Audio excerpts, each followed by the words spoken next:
বাঁধাকপি কুচিয়ে একটু ভাপ দিয়ে নিয়েছি। ছোট চিংড়িটা ভাজি করব। চিংড়ি, পেঁয়াজ কুচি দিয়ে দেব,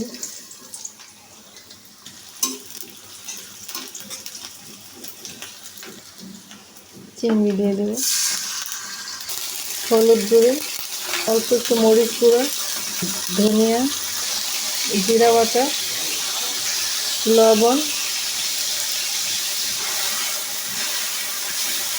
মশলাটা একটু ভালো করে কষিয়ে নেব। চিংড়ি মাছ, কাঁচামরিচ,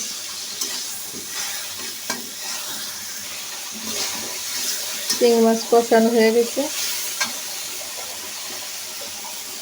বাঁধাকপি দিয়ে দিব।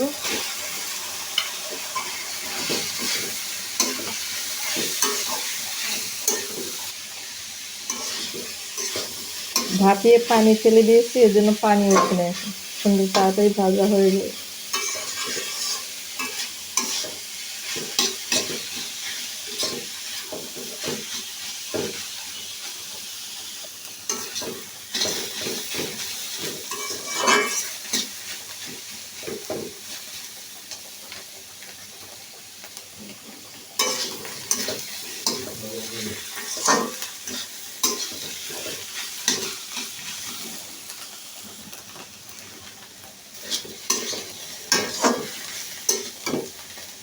ভাজি হয়ে গেছে, নামিয়ে নিব।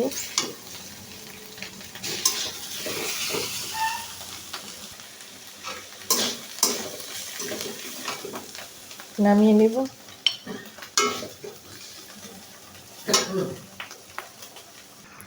নামিয়ে নিয়েছি, হয়ে গেছে।